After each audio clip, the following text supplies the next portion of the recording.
তোর হাতে কি? সবে বেড়াতে হালুয়া রুটি। আমার ক্ষুধা লেগেছে, আমাকে দে। এগুলো মাঝারে শুননি তোমার মতো লোকে পাপ করুন নাকি? গেলে উত্তায় দিব তো তোমার দিব।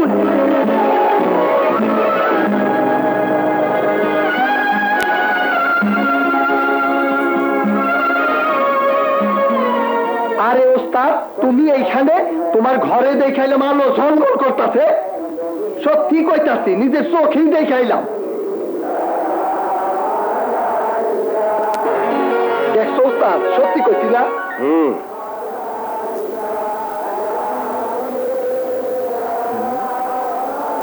ওস্তাদ এখন ভিতরে। দেখছো ওস্তাদ, হালুয়া রুটি। কে দিল? তুমি এলাকার মুরব্বী, হয়তো কে দিছে। খিদে আছে, খেয়ে নেই। হ্যাঁ খাও ওস্তাদ। হ্যাঁ,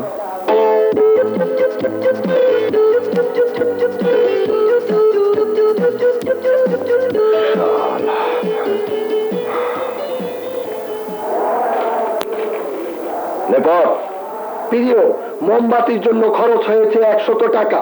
হালুয়া রুটি ফ্রি, টাকাটাও মাফ করে দিতে পারি যদি এই সবে বরাতের রাতে একটু ভালোবাসা দাও। ইতি জানালা। শালা, এই চিঠির পেছনে তোর হাত রয়েছে। কার সাথে হাত মিলিয়ে আমার সাথে মির্জাফরি করছিস? এই মন পালিয়ে ফেলবো তোকে। ওই যে টিচারের বাড়ি।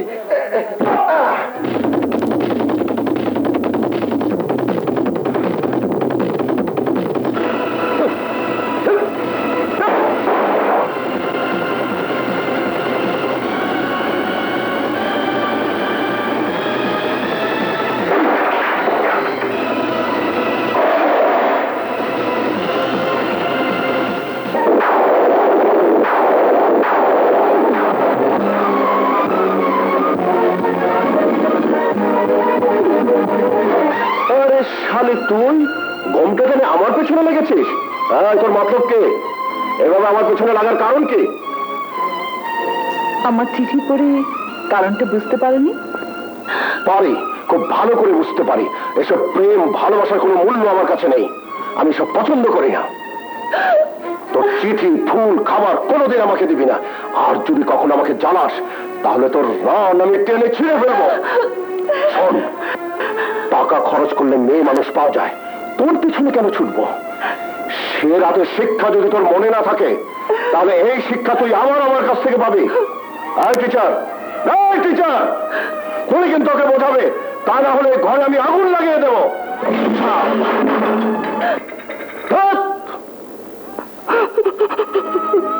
আমার ভাবতেও অবাক লাগছে, ওইরকম একটা বদমাশ ছেলেকে তুমি চিঠি লিখতে পারো। তোমার মতো বড় ঘরের শিক্ষিতা মেয়ের এমন আগুন নিয়ে খেলা সাজে না।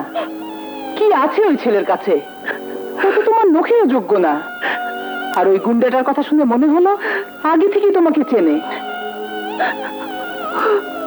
নিশ্চয়ই তুমি আমার কাছে কিছু লুকোচ্ছ।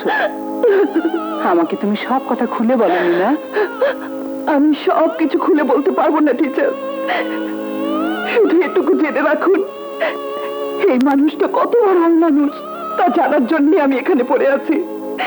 ওকে যা ইচ্ছে বলতে দিন, যত ইচ্ছে জুলুম করতে দিন, একদিন আমার কাছে ওকে আসতেই হবে। এই বিশ্বাস আর কতদিন নিজেকে নিয়ে লুকোচুরি খেলবে মিনাপা? তুমি ওকে চেনো?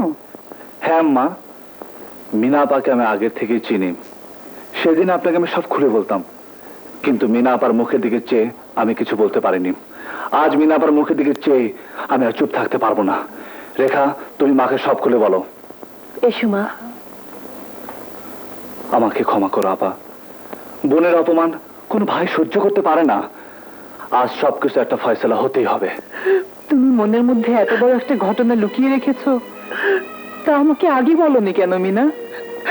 আপনার কাছে সত্য গোপন করার জন্য আমাকে ক্ষমা করে দিন টিচার। আচ্ছা মিনাপা, যে মানুষটি বিয়ের নামে প্রতারণা করলো, আপনার এত বড় সর্বনাশ করলো, তাকে নিয়ে সংসার করার কথা কি করে ভাবছেন? হ্যাঁ বোন, আমি চাইলে আত্মহত্যা করতে পারতাম, ওকে পুলিশে দিতে পারতাম, কিন্তু কেন করবো এসব? আমি যা কিছু হারিয়েছি তার সঙ্গে রয়েছে ধর্মের বন্ধন, আর এই বন্ধনের দাবিতে ওর কাছ হতে স্ত্রীর মর্যাদা আদায় করবো আমি। তোমার এই দাবি তার জন্য মতো অসন্তোষ মেনে নিবে? আর নিল তোমার বাবার ধন সম্পদ আভিজাত্য তা মেনে নিতে পারবে না। এই ব্যাপারগুলো একবার চিন্তা করে দেখেছো আপা? যে বাবা তার মেয়ের বয়সে একটি মেয়েকে বিয়ে করে ঘরে আনতে পারে, আমার এত বড় দুঃসময় আমার পাশে না থেকে বউকে নিয়ে হানিমুনে যেতে পারে, সে বাবার সম্মান বাঁচানোর চাইতে ওই গুন্ডার সংসার করা অনেক ভালো। আমি এখানে এসে আপনাদের ঝামেলায় জড়িয়ে ফেলেছি টিচার। আমার জন্য যথেষ্ট করেছেন, শুধু একটিবার আমাকে শেষ চেষ্টা করার সুযোগ দিন। যদি সফল না হই, এই পোড়া জীবনটাকে নিয়ে অনেক অনেক দূরে চলে যাব, আর কোনো দিন কাউকে জ্বালাতে আসবো না। ও কথা বলতেনি মা, সত্যিকারের ভালোবাসা কোন দিন বিফলে যায় না। এই ঘর তোমার, এই ঘর ছেড়ে তুমি সেদিনই যাবে যেদিন তুমি তোমার স্বামীর ঘরে যাবে।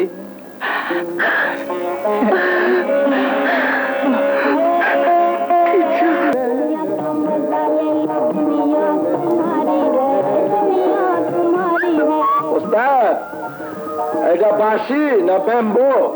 বাজাইবার আর পিটাইবার দুই কাজেই ব্যবহার করো, তাই না? কোন লন্ডন থেকে ভাড়া আনলে? আরে ভালো না, একেবারে নগদ পয়সা দিয়া কিনে আসছি। হ্যাঁ,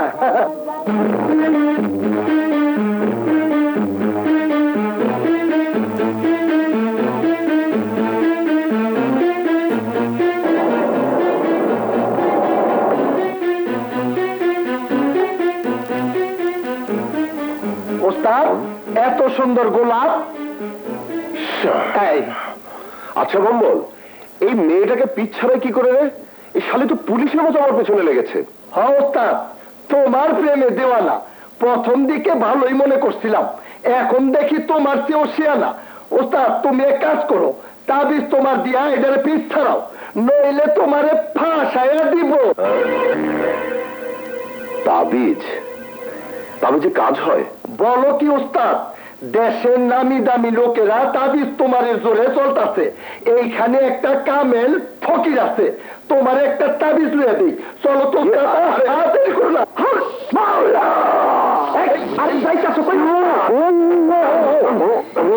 বাবা প্লিজ, ওনার একটা প্রবলেম। আমি জানি বালক, তোদের কি মুশকিল। তুমি জানো? তুমি নয় বেয়াদব বালক, আপনি আর গুরু রাগ করবে। ওকে মান করে দাও। আর পাল্লা দিন গাছের প্রতি বাবার সব ভাঙ্গে যাবে না। আমি সব জানি, পরিষ্কার দেখতে পাচ্ছি। হুক মাওলা, একটি মেয়েকে তুই জোর করে বিয়ে করেছিস, সেই মেয়েটি এখন তোর কাছে স্ত্রীর মর্যাদা চায়, কিন্তু তুই তাকে তোর জীবন থেকে সরিয়ে দিতে চাস, সেই তো? হ্যাঁ বাবা, আপনি যখন সব জানেন তখন নিশ্চয়ই আমার বাবা মার খবরও রাখেন। আপনার পায়ে পড়ি বাবা, বলুন আমার মা কোথায়? একটি বার মা বাবাকে আমার কাছে এনে দিন। ছেলেবেলা থেকে যে যন্ত্রণার আগুন বুকে নিয়ে বড় হয়েছে, আমার মাকে এনে দিয়ে সেই যন্ত্রণা থেকে আমাকে মুক্তি দিন বাবা, আমাকে মুক্তি দিন।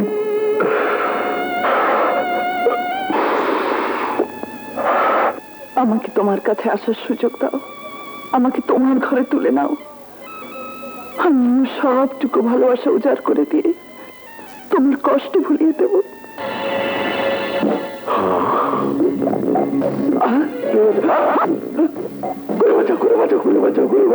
আরে শালি, তুই তোর গুরুর গোষ্ঠী সর্বনাশ, যদি সব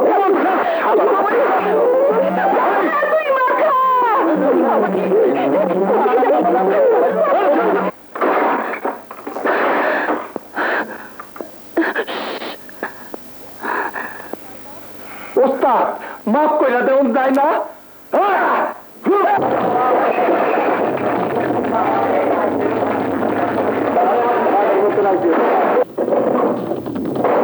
সামনে ভাই আয়। মিনা, সামনে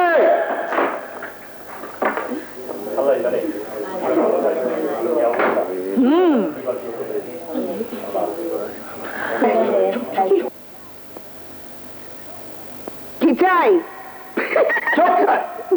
দেখ, তুই আমার ব্যাপারে বেশি নাক গলাচ্ছিস। কোন সাহসে তুই আমার পেছনে লেগেছিস? তোকে ভালোভাবে বলছি, ভালো হয়ে যা। এসব রংবাজি এখানে চলবে না। আমিও তোমাকে বলে দিচ্ছি, তোমার রংবাজি আমিও কেয়ার করি না। তুই আমার সাথে টক্কর দিচ্ছিস? হুম, আরে আরে তুই তো বিশ্ব বেহায়া। একবারের শিক্ষায় তো লাজ হয়নি, হ্যাঁ? তোকে আরেকবার শাস্তা করতে হবে। আসতে বলো, তুমি আমার সঙ্গে যা করেছো পাবলিক জানলে কি একটা মাটিতে পড়বে না। দেখি তোর পাবলিক কি করে। আয় পাবলিক, শোনো, একটা মজার ঘটনা শোনাই। এই মেয়ে এক ধনির দুলারি, টিচারের কেউ না। এই এলাকায় এসেছে আমার সঙ্গে টক্কর দিতে, কারণ ওর বাসর ঘরে আমি ওর সাথে টক্কর দিয়েছিলাম। আর ওই বাসর ঘরে যাওয়ার পেছনে একটা লম্বা হিস্টোরি আছে। টাইম শর্টকাট বলতে গেলে বিয়ের কলমাটা ওর জামাইকে পড়তে দেয়নি, আমি পড়েছিলাম। ধোকা, পুরো ধোকা। এখন বলো, এত বড় অন্যায় করার পরও তোমরা কেউ আমার বিচার করবে? আরে শালে, দেখলে তোর পাবলিক আমার বিচার করবে না। আমি করব। আপনারা সবাই ওর কথা শুনলেন, নিজের মুখে সব স্বীকার করলো। এখন যদি আমি ওর কাছে স্ত্রীর মর্যাদা চাই, তাহলে কি আমার অন্যায় হবে? না না না, এই অন্যায় সহ্য করুন যাইব না। কলমা যখন পড়ছে, ধর্ম অনুযায়ী এই মাইয়া টার্জিনের বউ। শালা,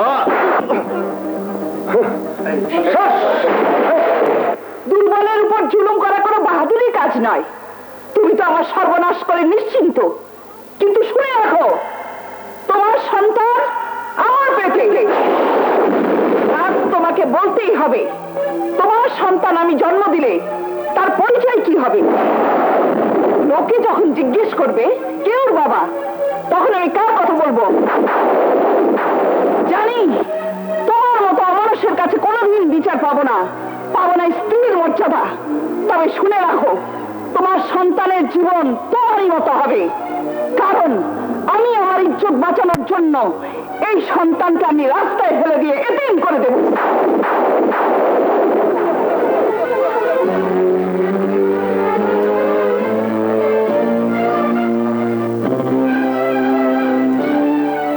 দেখো মিনা, গরিব হলেও দুটো ডাল ভাত খেয়ে ইজ্জতের সঙ্গে বেঁচে আছি। এসব নোংরামি আমি পছন্দ করি না। তুমি যাও এখান থেকে। আমি কোথায় যাব? কার কাছে যাব? কেন, সামনেই তো তোমার স্বামীর ঘর। স্বামীর ঘরে আশ্রয় না পেলে আমার কি দায় পড়েছে তোমাকে আশ্রয় দেবার? তোমরা এই এলাকার সবাই এখানে আছো, তোমরা কি এর বিচার করবে না? এই অসহায় মেয়েটির জন্য কারো মনে কি এতটুকু দয়া মায়া নেই? কেন থাকবে না? আমরা কি মানুষ না? তোমার এই শুনো, ওই মাইয়া সহ্য করলো, আল্লাহ সহ্য করবো না। তোমার এই বিচার আমার মতো মাইয়া যে তোমার স্বামী বলে স্বীকার করতেছে, এইটাই তোমার সব পুরুষের পণ্য।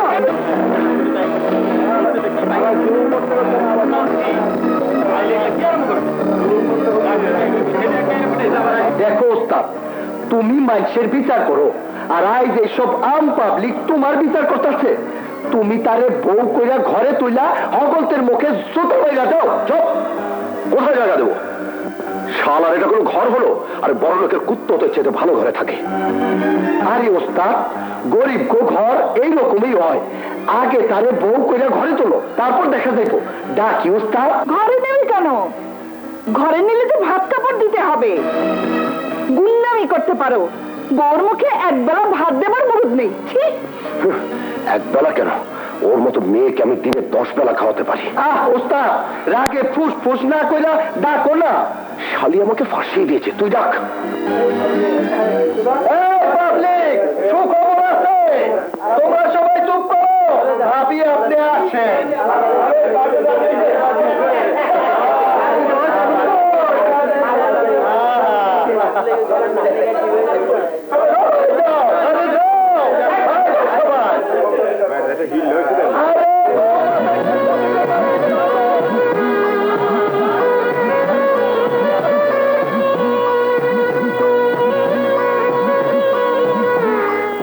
ঘরে নতুন ভাবি আইতাছে, তুমি কই চললা? রাস্তার ছেলে রাস্তায়। হ্যাঁ,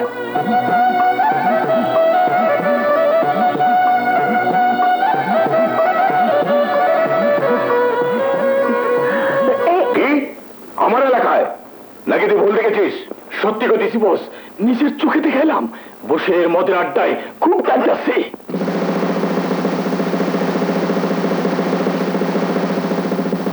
এসেছে জিন্দা, যাবে মুর্দা। সারা তোর এখানে কারেন্ট নেই, বাইরে গিয়ে খাবো।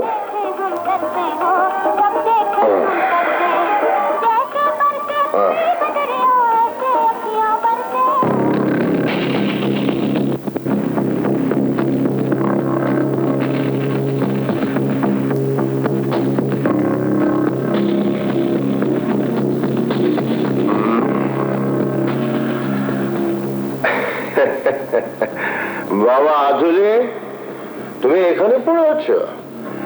একদিন তুমি ছাড়া এ পেট না খেয়ে থাকতো, আর আজ তোমার জায়গা হবে না। তুমি আমার পকেটে এসো, আমি তোমাকে ফুটপাতে পড়ে থাকতে দিব না।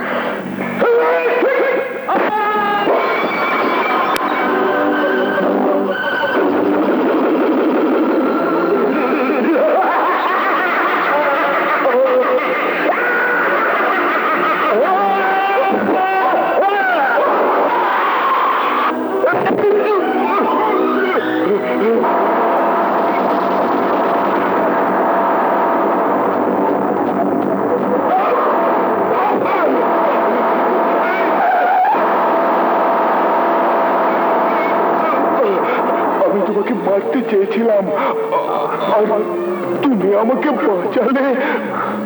আরে জান দেওয়া নেওয়ার মালিক তো আল্লাহ, তুই মারার কে? কথাটা মনে রাখিস। আমার আর মনে রাখার সময় নেই। জান নেওয়ার খেলা বহুত খেলেছি।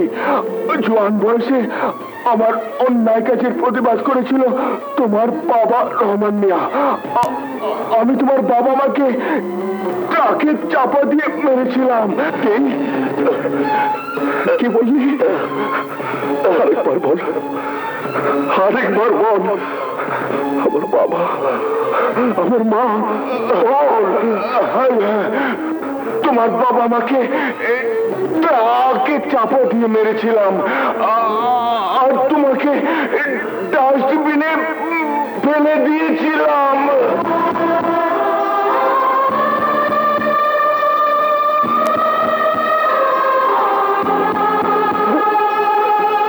শোনো, এই দুনিয়ার মানুষ শোনো, আমি বেওয়ারিশ না। আমারও বাবা ছিল, মা ছিল, আমিও বাবা মায়ের সন্তান। শোনো মানুষ, শোনো। এই যে ভাই, শোনো, আমাকে একটু হাসপাতালে পৌঁছে তো, আমি বাঁচতে চাই। থামবে না, শোনো, শোনো।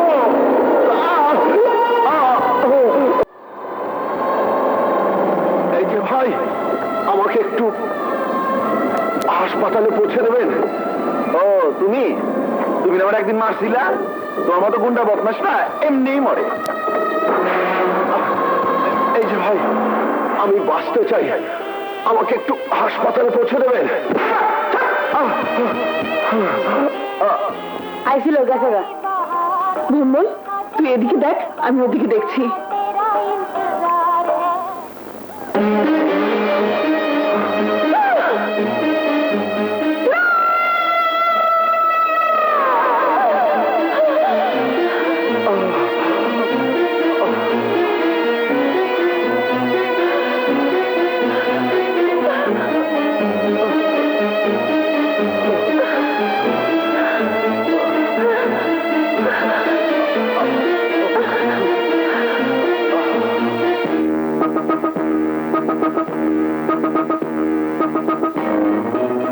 আমার মনে হয় উনি এখন আউট অফ ডেঞ্জার।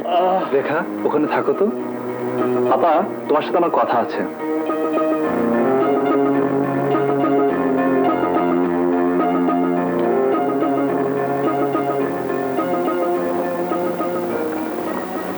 চিন্তা করো না আপা, ইনশাল্লাহ ভালো হয়ে যাবে। আপনারা এখন বাসায় যান, হাসপাতালে এত লোক থাকা ঠিক হবে না। আমি থাকি ভাই। চলুন আম্মা, আপনাকে নামিয়ে দিই। চলো, আসি মা।